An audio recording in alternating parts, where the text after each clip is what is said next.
మనం ఉన్నాం. 45 రోజుల్లో 9,000 కోట్ల రూపాయల రైతు భరోసా 70 లక్షల రైతుల ఖాతాలలో వేసి రైతుల కళ్ళల్లో ఆనందం చూడాలి. ఈ ప్రగతి ప్రణాళికలో రైతుల సంక్షేమం కోసం పనిచేయాలని మా ప్రభుత్వం దీక్ష భూని ఈనాడు సిద్దిపేట జిల్లాకు వచ్చి ఈ కార్యక్రమాన్ని ప్రారంభించుకున్నాం. మిత్రులారా, నేను ఎక్కువ వివరాలు చెప్పదలుచుకోలేదు, కానీ కొన్ని వాస్తవాలను మీ ముందు ప్రస్తావించాల్సిన అవసరం ఉన్నది. 114 నెలలు చంద్రశేఖరరావు గారు పెద్దలు ముఖ్యమంత్రిగా పనిచేసింది. వారు పెట్టిన ఖర్చు సరాసరి రైతుల కోసం పెట్టిన ఖర్చు 2,533 కోట్లు ప్రతి నెల ఖర్చు పెడితే, ఈనాడు మాన ప్రభుత్వం వచ్చి 28 నెలలైతే ఈ 28 నెలల సరాసరి ప్రతి నెల 5,500 కోట్ల రూపాయలు ఈ రోజులో రైతు సంక్షేమం కోసం ఈ రోజు మన ప్రభుత్వం ఖర్చు పెడుతున్నది. ఈనాడు రైతులకు ఇస్తున్న 24 గంటల ఉచిత కరెంటు కావచ్చు, రైతులకు అందిస్తున్న గిట్టుబాటు ధర కావచ్చు, రైతులు పండించిన సన్న వడ్లకు 500 రూపాయల బోనస్ కావచ్చు, రైతు రుణమాఫీ కావచ్చు, రైతు భరోసా కావచ్చు, రైతు బీమా కార్యక్రమాలు కావచ్చు. మీకు అకాల వర్షాలు వరదలు వస్తే, ముఖ్యంగా కామారెడ్డి ప్రాంతంలో ఏ అకాల వర్షం వచ్చినా, ఏ వడగండ్ల వాన పడ్డా ముఖ్యంగా కామారెడ్డి ప్రాంతంలో రైతులకు కష్టాలు వస్తున్నాయి. ఇసుక మేటలు వేరినాయి. మొన్నటిసారి వచ్చిన తుఫాన్లో మీ జిల్లాలో చాలా దగ్గరలో చెరువులు తెగిపోతే ఈడ కాలువలు ఇసుక మేటలు పేరితే నేనే స్వయంగా వచ్చిన. ఆ సందర్భంగా మిత్రుడు రఘునందన్ రావు గారు కూడా కొన్ని సమస్యల్ని మా దృష్టికి తీసుకురావడం జరిగింది.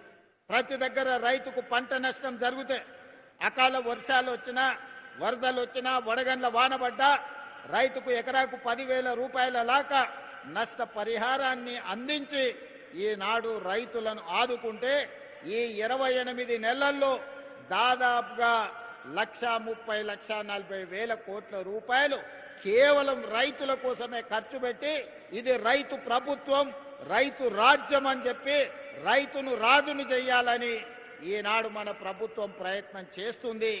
మీ ఆశీర్వాదం, మీ అండదండలు ఉండడంతో ఈనాడు ఈ కార్యక్రమాన్ని అద్భుతంగా ముందుకు తీసుకెళ్తున్నాం. అదేవిధంగా మిత్రులారా, ఇంతకుముందు తుమ్మల నాగేశ్వరరావు గారు ఒక మాట చెప్పిండ్రు. ఈరోజు కేవలం వరి, ఈరోజు రాష్ట్రము చిన్నదైనా భారతదేశంలో ఈ 2 సంవత్సరాలు ప్రతి పంట మొట్టమొదటి స్థానం భారతదేశంలో తెలంగాణ రాష్ట్రం ముందు నిలబడ్డది వరి పండించడంలో. పోయిన సంవత్సరం 2,58,00,000 మెట్రిక్ టన్నుల వరి ఉత్పత్తి చేసి దేశంలోనే నెంబర్ 1 రాష్ట్రంగా ఈనాడు తెలంగాణ రాష్ట్రం నిలబడ్డది. కానీ ఈనాడు మా రైతులను చైతన్యం కలిగిన నిజామాబాద్, అదేవిధంగా మెదక్ జిల్లా ప్రాంత రైతాంగాన్ని నేను ఈ వేదిక మీద నుంచి విజ్ఞప్తి చేయదలుచుకున్నా. ఒకనాడు ఈ ప్రాంతంలో నిజాం సర్కారు ఉన్నప్పుడే నిజాం చక్కెర కర్మాగారాన్ని కట్టడం జరిగింది. ఈ ప్రాంతంలో రైతులు కమర్షియల్ క్రాప్లు పండించడంలో చాలా చైతన్యం కలిగిన వాళ్ళు. ఈ ప్రాంతంలోనే చెరుకు పండించేది, ఈ ప్రాంతంలోనే సోయాబీన్ పండించేది, ఈ ప్రాంతంలోనే మొక్కజొన్న పండించేది, ఈ ప్రాంతంలోనే ఎర్రజొన్నలు పండించేది, ఈ ప్రాంతంలోనే మీరు పసుపు పండించేది.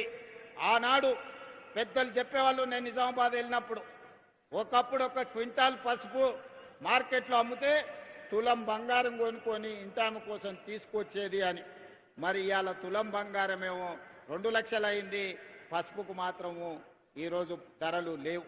కానీ ఈనాడు వ్యవసాయంలో మార్పు రావాలి. ఈరోజు పామాయిల్ ఫ్యాక్టరీని దాదాపుగా 750 కోట్ల రూపాయలతోని ఈనాడు కార్పొరేషన్ ఆధ్వర్యంలో ఈరోజు ప్రారంభించుకున్నాం. తుమ్మల నాగేశ్వరరావు గారు, రఘునందన్ రావు గారు చెప్పినట్టు తెలంగాణ రాష్ట్రంలో పామాయిల్ పంట ఈనాడు 3 లక్షల ఎకరాలకు చేరింది.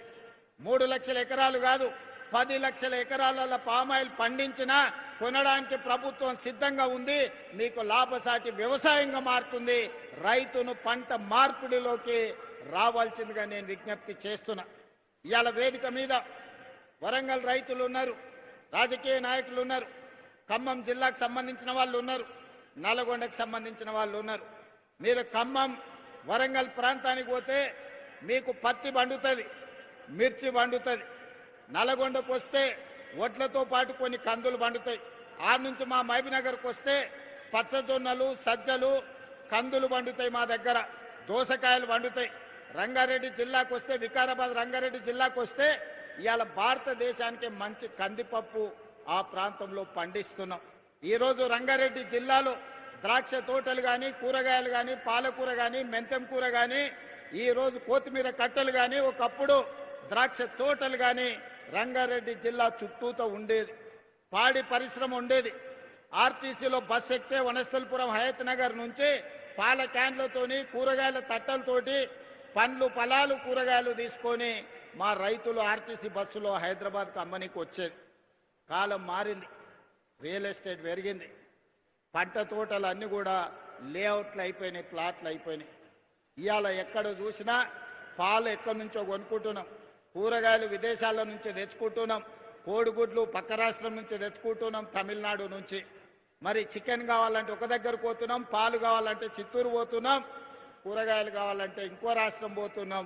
ఇట్లా ఏది చూసినా ఇవాళ ఇతర ప్రాంతాల నుంచో, ఇతర జిల్లాల నుంచో, ఇతర రాష్ట్రాల నుంచో, ఇతర దేశాల నుంచో దిగుమతి చేసుకునే పరిస్థితి వచ్చింది. దీనికి కారణం ఏందో మా రైతన్నలను ఆలోచన చేయమంటున్నా. మా తుమ్మల నాగేశ్వరరావు గారికి నేను సూచన చేస్తున్నా, రైతుల చైతన్యం తీసుకురావాలి. రైతులు పండించే వడ్లు ఒక్కటే మన సమస్యకు పరిష్కారం కాదు. ఇవాళ వరి పండిస్తే వ్యవసాయ రైతుకు కష్టం తక్కువ ఉందని వరి పండిస్తుండ్రు, వరి కొంటున్నాం.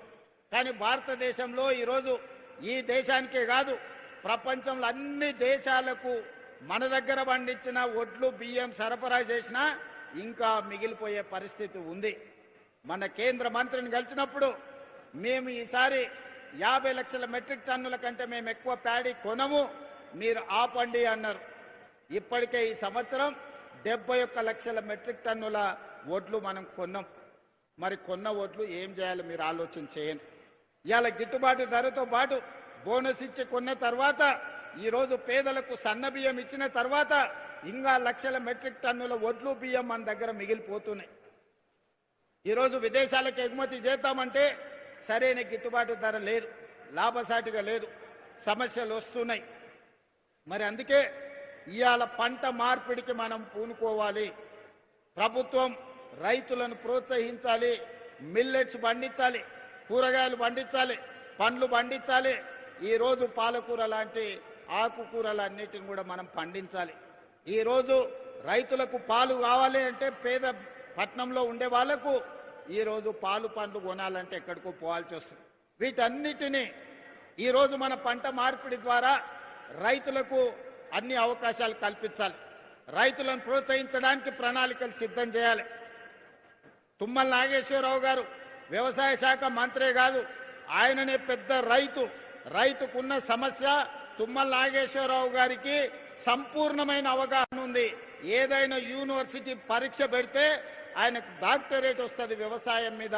వ్యవసాయంలో ఆయన ప్రజాప్రతినిధిగా ఉంటే ప్రజలల్లో ఉంటాడు, ప్రజాప్రతినిధిగా లేకపోతే వ్యవసాయ పొలాలలో లొంగి కట్టుకొని వ్యవసాయ పనుల మీద ఉంటాడు. ఇవాళ అలాంటి వాడు మనకు వ్యవసాయ శాఖ మంత్రిగా ఉండడం మన అందరి అదృష్టం. అందుకే తుమ్మల నాగేశ్వరరావు గారికి నేను విజ్ఞప్తి చేస్తున్నా, పంట మార్పిడికి అవసరమైన ప్రణాళికలు తీసుకురండి. కేంద్ర ప్రభుత్వంతో మాట్లాడదాం, మోడీ గారిని అడుగుదాం. మిత్రుడు రఘునందన్ రావు గారు ఉన్నారు, కిషన్ రెడ్డి గారు ఉన్నారు, బండి సంజయ్ గారు ఉన్నారు, 8 మంది ఎంపీలు ఉన్నారు. తెలంగాణ రాష్ట్రంలో పంట మార్పిడి ద్వారా రైతులకు లాభసాటిగా కేంద్ర ప్రభుత్వం, రాష్ట్ర ప్రభుత్వం కలిసి మెలిసి ఏ విధంగా లాభసాటిగా చేద్దాం, రైతులు తలెత్తుకొని నిలబడే విధంగా, రైతులు పండించిన పంటకు లాభసాటిగా ధరలు వచ్చే విధంగా ఈరోజు పామాయిల్ పండిస్తే 4 సంవత్సరాలు మనకు రిజల్ట్ రాదు అని చెప్తున్నారు. 4 ఏళ్లు మరి రైతు ఎట్లుండాలంటే రైతును ఆదుకోవాల్సిన అవసరం ఉంది అని ఇంతకుముందు మిత్రులు చెప్పారు. అందుకే కేంద్ర ప్రభుత్వంతో పాటు కేంద్ర ప్రభుత్వం రూపాయి ఇస్తే తెలంగాణ నుంచి కూడా ఇంకో రూపాయి తోడేసి ఆ 2 రూపాయలు రైతుకి 4 ఏళ్లు బతకడానికి, జీవనం సాగించడానికి సహకారం అందిస్తాం. పామాయిల్ ఫ్యాక్టరీలు కడదాం. ఈ వేదిక మీద నుంచి తుమ్మల నాగేశ్వరరావు గారికి నేను విజ్ఞప్తి చేస్తున్నా, మా కొడంగల్ అత్యంత వెనుకబడిన ప్రాంతం, అమాయకులు, మంచోళ్ళు, అడగడం కూడా రానోళ్ళు. అందుకే ఇవాళ నేను బాధ్యత ఎక్కువ తీసుకోవాల్సి వచ్చింది. చాలా రోజుల నుంచి ఉపాసం అన్నారు, ఒంటి పూట తిని బతికాను. ఇప్పుడన్నా నేను ఉన్నప్పుడన్నా 2 పూటల భోజనం పెట్టి పొద్దుటి పూట కొంచెం టిఫిన్ పెడితే మా రైతులు, మా ప్రాంత ప్రజలు కొంత బాగుపడతారు. అందుకే తుమ్మల నాగేశ్వరరావు గారికి వేదిక మీద నుంచి విజ్ఞప్తి చేస్తున్నా, సిద్దిపేటలో కట్టిన ఈ ఫ్యాక్టరీ కొడంగల్ నియోజకవర్గంలో కూడా ఇట్లాంటిది ఒక ఫ్యాక్టరీ కట్టండి, మా రైతులకు ఉపయోగపడుతుంది. దయచేసి తుమ్మల గారు, అదేవిధంగా మిత్రులు దామోదర్ రాజనరసింహ గారు, మహబూబ్ నగర్ జిల్లా ఇన్ఛార్జ్ మంత్రివర్యులు వారు దామోదర్ రాజనరసింహ గారు ఒక్కసారి సమీక్ష చేసి ఇంత మంచి ఫ్యాక్టరీని నా నియోజకవర్గంలో కట్టడానికి దామోదర్ రాజనరసింహ గారిని, తుమ్మల నాగేశ్వరరావు గారిని విజ్ఞప్తి చేస్తున్నా. ఇది మంచి లాభసాటి వ్యవసాయం. ఇలాంటివి వస్తే, ఇలాంటి పరిశ్రమలు వస్తే మన పిల్లలు చదువుకోవడానికి, మన కుటుంబం బాగుపడడానికి, మనం ఒక మంచి ఇల్లు కట్టుకోవడానికి, మనం మంచి కారు కొనుక్కోవడానికి ఎవరి దగ్గరను పోయి చేయి ఆపాల్సిన అవసరం లేదు. ఇవాళ పెద్దలు సుదర్శన్ రెడ్డి గారు ఉన్నారు. మనందరికీ తెలుసు, మనం అంకాపూర్ చికెన్ అని తింటుంటాం అప్పుడప్పుడు. అంకాపూర్ అమెరికాలో లేదు, నిజామాబాద్లో ఉంది అంకాపూర్.